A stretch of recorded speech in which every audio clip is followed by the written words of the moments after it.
तो स्टूडेंट्स, आज हमारे इस वीडियो के अंक में आपका एक बार फिर स्वागत करते हैं। मैं विनोद शर्मा आपको इस बारे में जानकारी देंगे कि तलपट कैसे बनाया जाता है, उसका अर्थ क्या होता है, उसकी परिभाषाएं क्या होती हैं और तलपट का हमारे लेखांकन की दृष्टि से क्या इसका महत्व है। इन सब के ऊपर एक चर्चा करेंगे। तो मुझे पूरा विश्वास है कि आज आपको ये बहुत अच्छा लगेगा, बहुत इंटरेस्ट लगेगा। इसके अंदर बहुत इंटरेस्टिंग टॉपिक है तलपट। आखिर होता क्या है तलपट, यानी कि जिसको हम इंग्लिश में ट्रायल बैलेंस कहते हैं।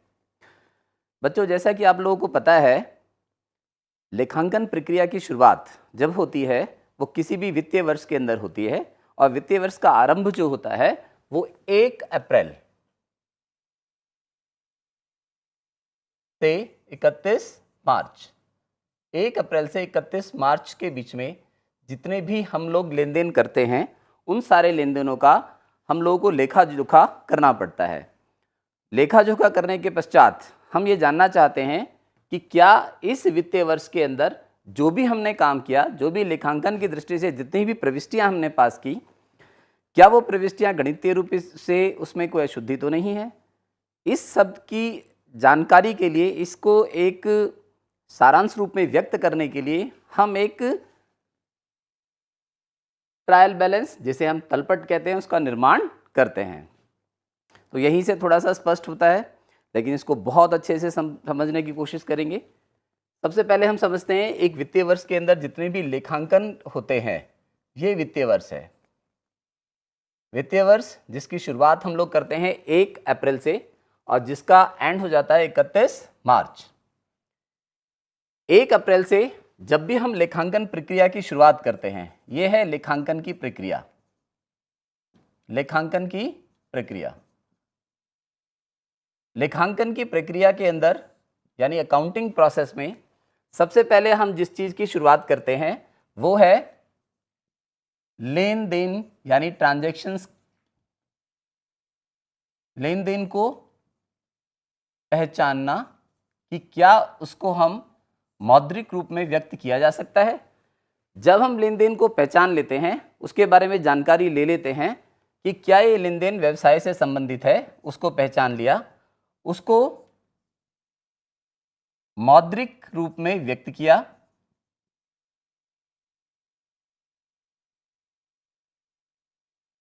तीसरा, लेन देन को पहचाना, मौद्रिक रूप में व्यक्त किया, उसके पश्चात उसका लेखांकन करना, यानी उसको रिकॉर्ड करना, उसको अकाउंट्स में रिकॉर्ड करना, उसका लेखांकन करना। ये लेखांकन की एक प्रक्रिया है और इस प्रक्रिया के अंदर हम लोग 1 अप्रैल से लेके 31 मार्च तक ये प्रक्रिया सतत रूप से चलती रहती है। सतत रूप से ये प्रक्रिया यानी कॉन्टिन्यूसली ये प्रोसेस चलता रहता है। जब हम लोग सारी लेखांकन की प्रविष्टि जर्नल, जिसे हम रोज नाम से बोलते हैं,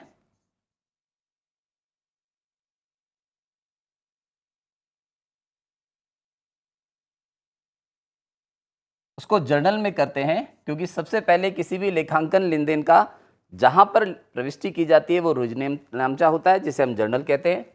जर्नल के पश्चात हम उसको लेजर यानी कि खाता बही,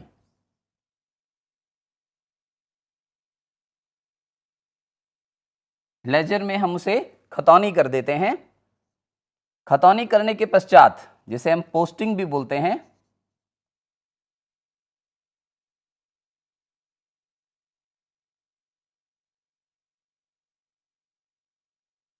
जब हमने लेन देन को पहचाना, उसको मौद्रिक रूप में व्यक्त किया, उसका लेखांकन किया जर्नल के अंदर, जिसे हम रोजनामचा बोल रहे थे, खाता बही के अंदर हमने उसको पोस्टिंग किया, खतौनी किया। खतौनी करने के पश्चात हम उनका शेष निकालते हैं।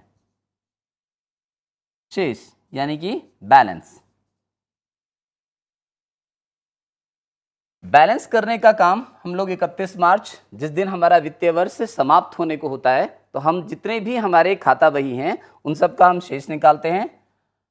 अब शेष निकालने के पश्चात तैयारी होती है कि किस तरीके से हमें अपने अंतिम खाते यानी फाइनल अकाउंट्स, फाइनल अकाउंट्स। अंतिम खाते के बारे में एक तैयारी करनी पड़ती है, परंतु अंतिम खाता बने उससे पहले हमें जितने भी हमने खाता बही के शेष निकाले थे उसको एक स्टेटमेंट, जिसे हम तलपट कहते हैं, उसमें प्रदर्शित करते हैं। तलपट में प्रदर्शित करने का हमारा मुख्य उद्देश्य इस बात का होता है कि इस 1 अप्रैल से 31 मार्च यानी वित्तीय वर्ष के आरंभ से लेकर वित्तीय वर्ष के अंत तक जितना भी हमारा लेन देन हुआ है उसमें कहीं कोई गणितीय अशुद्धता तो नहीं रह गई है, कहीं उसके अंदर कोई हमने किसी भी तरीके के लेखांकन त्रुटि तो नहीं हो गई है, कोई हमसे अशुद्धि तो नहीं हो गई है। इस चीज़ का पता लगाने के लिए हम एक स्टेटमेंट का निर्माण करते हैं जिसका नाम है तलपट, यानी कि इंग्लिश में जिसको हम बोलते हैं ट्रायल बैलेंस। अगर हम तलपट को अर्थ को देखना चाहें कि तलपट आखिर होता क्या है, लेखांकन के समस्त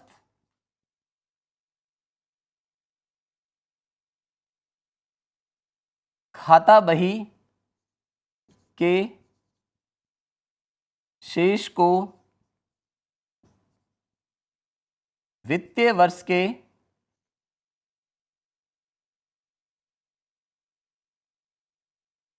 अंत में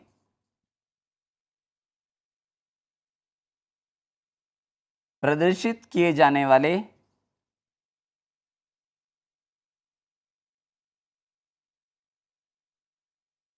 विवरण को तलपट कहते हैं, यानी ट्रायल बैलेंस कहते हैं। इससे हमें ये समझ में आता है कि जितना भी हम अकाउंटिंग के अंदर हमने जितना रिकॉर्ड किया है उनको लेजर्स के अंदर हमने ट्रांसफ़र किया, लेजर में ट्रांसफ़र करने के बाद हमने उनको बैलेंस निकाला और बैलेंस जितने भी हमने निकाले उनको एक विवरण में प्रदर्शित किया और इसी विवरण को हम तलपट कहते हैं। तो ये हमारा ट्रायल बैलेंस है, ये इसका अर्थ हुआ। ट्रायल बैलेंस कैसे बनाया जाता है, इसका क्या फॉर्मेट होगा और इसको हम लोग किस तरीके से एक अच्छे से समझ सकेंगे, तो हम आपको एक फॉर्मेट बना के दिखाएंगे जिसमें हम बताएंगे कि तलपट का निर्माण कैसे किया जाता है। तलपट कैसे बनाया जाता है, तलपट का एक फॉर्मेट क्या हो सकता है, इसके बारे में हम जानें। इससे पहले हम आपको कुछ बेसिक जो उसकी आधारभूत अवधारणा है इसके बारे में हम एक स्पष्ट विवरण कर लेते हैं।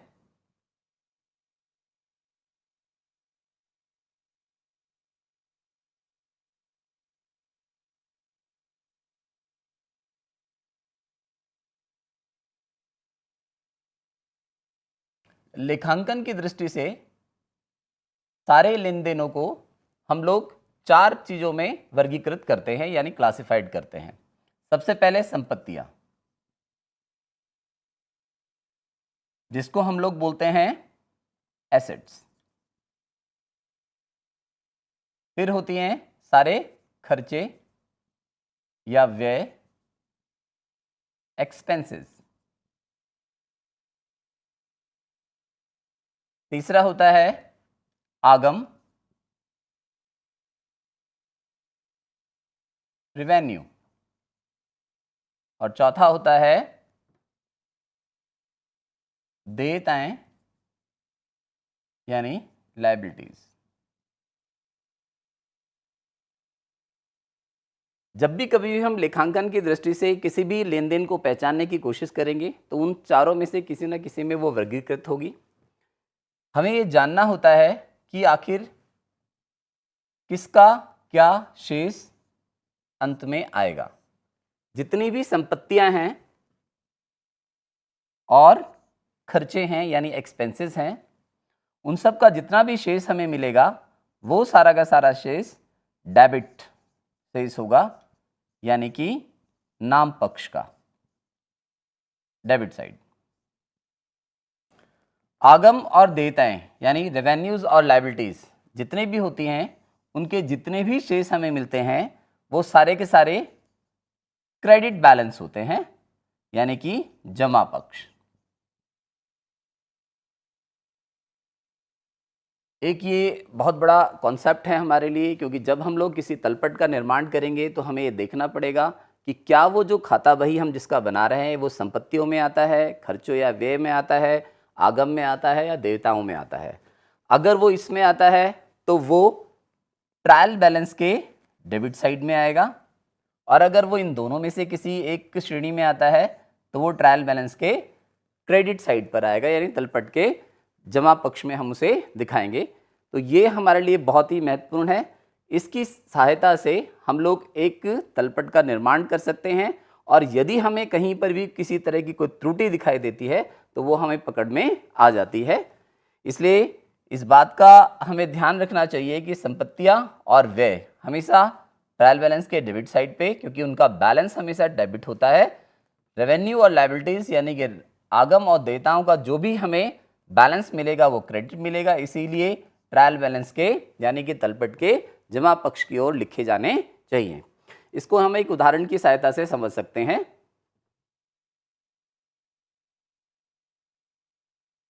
ये मैंने एक एसेट्स जिसे हम प्लांट और मशीनरी कह सकते हैं का एक खाता तैयार करते हैं। जब भी कभी भी हम प्लांट एंड मशीनरी का कोई खाता तैयार करेंगे, मान लीजिए हमने कोई इस वर्ष के दौरान, किसी वित्तीय वर्ष के दौरान किसी प्लांट और मशीनरी को परचेज किया। जब हम परचेज करेंगे तो हम उसको जर्नल के अंदर जो एंट्री करेंगे,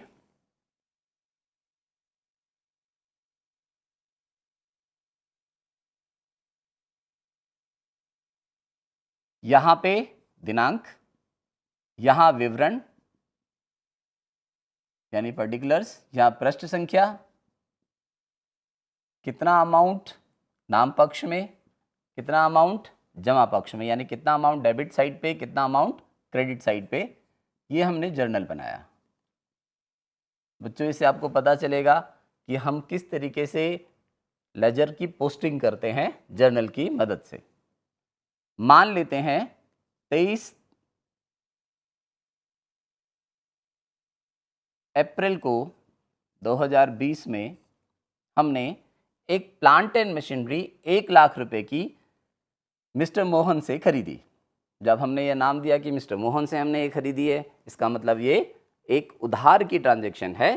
तो हम इसकी एंट्री बनाएंगे, यानी उसकी प्रविष्टि पास करेंगे, plant and machinery account debit to Mohan.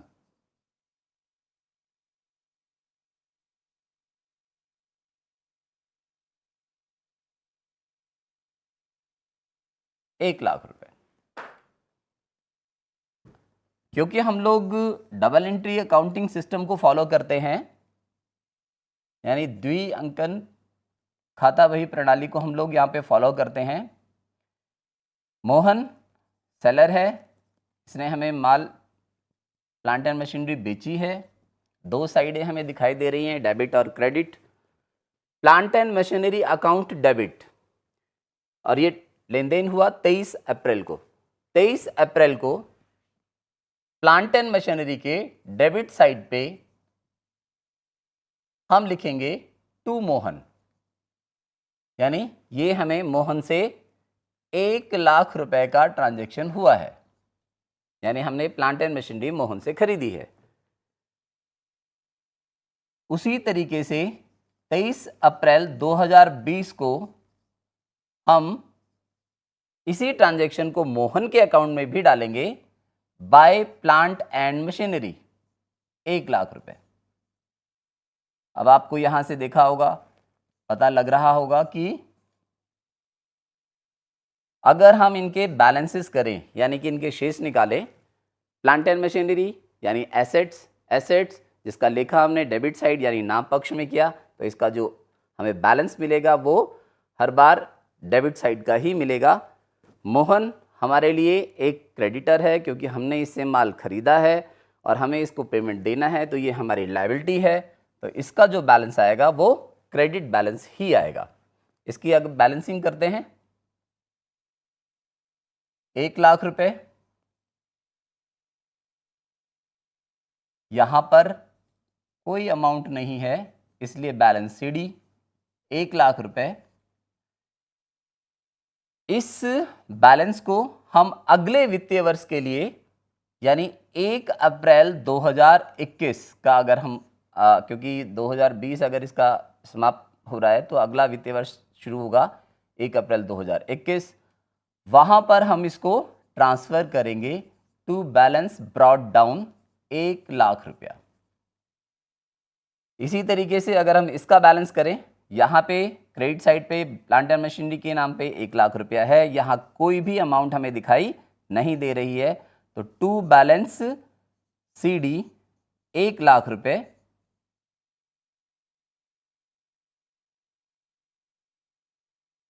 और इसको अगले वर्ष के प्रारंभ में यानी 1 अप्रैल 2021 में हम इसको ट्रांसफर करेंगे बाय बैलेंस BD 1,00,000 रुपए।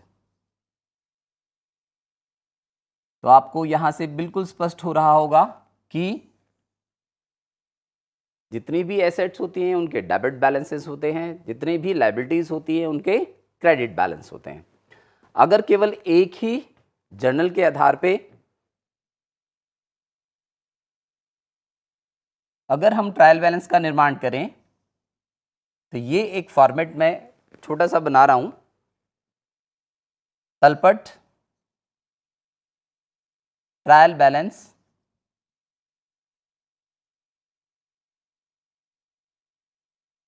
As on.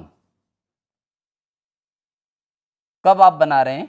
एज ऑन, जिस डेट को हम लोग बना रहे हैं यहां पे हम उसका विवरण लिखते हैं, पर्टिकुलर्स लिखते हैं, आइटम्स लिखते हैं, जिन जिन हमें लेजर्स के शीर्षक को दिखाना है। यहाँ पे डेबिट यानी नाम पक्ष के ऊपर आने वाले आइटम हैं, यहाँ क्रेडिट इसके जमा पक्ष की ओर आने वाले आइटम हैं।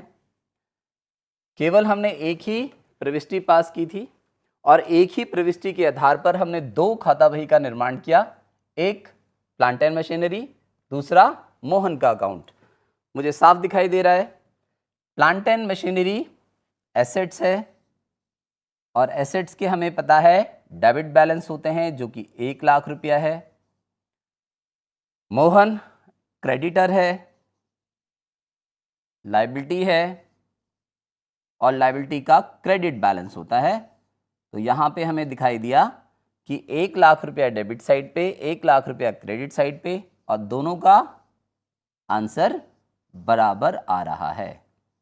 यानी तलपट इस बात का एक प्रूफ गारंटी है कि हमने जो भी ट्रांजैक्शन इस वित्तीय वर्ष के दौरान किए हैं, जो भी बैलेंसेस हमने निकाले हैं, जो भी हमने शेष निकाले, उनकी गणितीय रूप से कोई अशुद्धि नहीं है। और इसी स्टेटमेंट को दिखाने के लिए हम तलपट का निर्माण करते हैं। तो ये बच्चों एक छोटे से एक एग्जाम्पल की मदद से मैंने आपको ये समझाने की कोशिश की है कि तलपट बनाते समय हम किन किन प्रक्रियाओं का पालन करते हैं। तलपट बनाने के लिए सबसे पहले हम जर्नल यानी प्रविष्टियां पास करते हैं, लेन देन को मौद्रिक रूप में उसको व्यक्त करते हैं। जब मौद्रिक रूप में हम उसको पहचान लेते हैं तो पहचानने के पश्चात उसकी प्रविष्टियां द्विअंकन प्रणाली के आधार पर करते हैं। उसके पश्चात हम उनकी पोस्टिंग यानी खतौनी करते हैं संबंधित खाता बही के अंदर, और उसके पश्चात हम उनके शेष निकालते हैं, और शेष निकालने के पश्चात एक विवरण के अंदर हम उनको प्रदर्शित करते हैं, जिस विवरण का नाम ही तलपट है। इस तलपट के अंदर डेबिट साइड में जितना अमाउंट आएगा और जितना राशि उसकी क्रेडिट साइड के अंदर आएगी, ये दोनों राशियों का जो आंसर आएगा वो समान होगा, बराबर होगा। यदि इन दोनों के अंदर कोई अंतर पाया जाता है तो ये इस बात का द्योतक होता है, इस बात का एक हमें प्रदर्शन करता है कि हमसे या तो शेष करने में या ट्रांसफ़र करने में किसी तरह की कोई अशुद्धि हो गई है। तो ये बात हमें बिल्कुल स्पष्ट हो जाती है कि तलपट हम कैसे बनाते हैं। अभी हम इसको तलपट का एक फॉर्मेट बहुत अच्छे से विस्तृत में भी आपसे पूरी चर्चा करेंगे। तो बच्चों अब हम इस बारे में जानेंगे कि तलपट का एक फॉर्मेट कैसे बनाया जा सकता है। अगर हमें बहुत अच्छे से इसको समझना है तो हम इसके फॉर्मेट के बारे में एक डिस्कशन आपसे कर लेते हैं। यहाँ पे हम विवरण लिखेंगे या मद आइटम्स, नाम पक्ष यानी डेबिट साइड, जमा पक्ष यानी क्रेडिट साइड।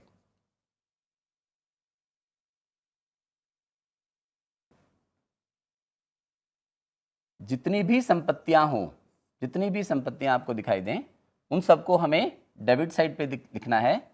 चाहे वो प्लांट एंड मशीनरी हो, चाहे वो लैंड एंड बिल्डिंग यानी जिसे भवन बोलते हैं हम लोग वो हो, चाहे वो स्टॉक हो, जितनी भी आपको संपत्तियां दिखाई दें वो सब डेबिट साइड पे। जितनी भी देयताएं आपको दिखाई दें यानी लायबिलिटीज दिखाई दें, चाहे वो लेनदार हों, क्रेडिटर्स, चाहे वो बिल्स पेबल हों, चाहे वो जितनी भी हमारे पास जिनसे हमें उधार लिया है यानी बैंक लोन, ये सब हम उसको क्रेडिट साइड पर लिखेंगे।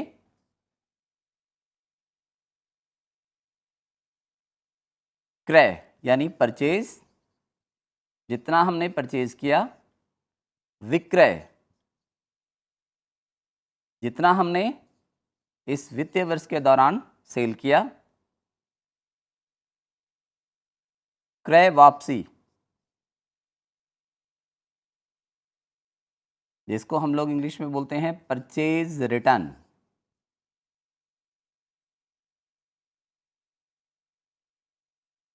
विक्रय वापसी,